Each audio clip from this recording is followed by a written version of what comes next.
इसे कहते हैं चौथे स्तंभ की ताकत। इसे कहते हैं प्राइम टाइम न्यूज की धारदार पत्रकारिता का असर। 2 दिन पहले जिस लखनऊ विकास प्राधिकरण यानी एलडी के अफसर और ठेकेदार गरीब महिला मजदूरों की जिंदगी को नौतपा की आग में झोंक रहे थे, आज हमारी खबर के बाद उन लापरवाह अफसरों की चूल्हे हिल गईं।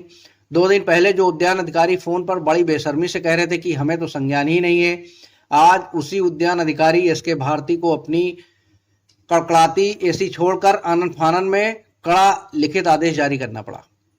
जरा गौर से देखिए लखनऊ विकास प्राधिकरण के इस सरकारी पत्र को। दिनांक 30 मई 2026 को जारी इस आदेश ने साफ कर दिया है कि प्राइम टाइम न्यूज की खबर सीधे एलडीए के आला अफसरों के दिल पर जाकर लगी है। इस आदेश में उद्यान अधिकारी ने साफ साफ लिखा है कि भीषण गर्मी और लू के कारण दोपहर 12 बजे से लेकर अपराह्न 4 बजे तक की किसी भी पार्क, ग्रीन बेल्ट या साइट पर लेबर और मालियों से कोई भी बाहरी या शारीरिक काम नहीं कराया जाएगा। इतना ही नहीं, जो ठेकेदार खन्ना कंपनी गरीबों को बूंद बूंद पानी के लिए तरसा रही थी, अब इस आदेश के बाद कार्यस्थलों पर ठंडे पेयजल की पर्याप्त व्यवस्था करना उसकी कानूनी मजबूरी बन गया है। यह आदेश उन गरीब बेबस महिला मजदूरों की जीत है जो गोमती नगर विस्तार के G20 रोड पर 40 डिग्री से ऊपर के टेम्परेचर में जंगली घास उखाड़ने पर मजबूर की गई थी। ये जीत प्राइम टाइम न्यूज के उस जज्बे की है जिसने रसूखदार ठेकेदारों और एसी कमरों में बैठे अफसरों के कॉकटेल को जनता की अदालत में बेनकाब किया।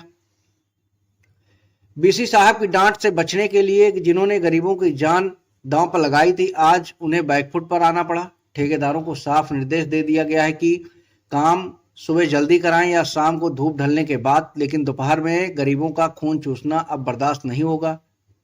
प्राइम टाइम न्यूज एलडीए के इस फैसले का स्वागत करता है, लेकिन उद्यान अधिकारी एस के भारती और संबंधित ठेकेदारों को हमारी ये साफ चेतावनी भी है।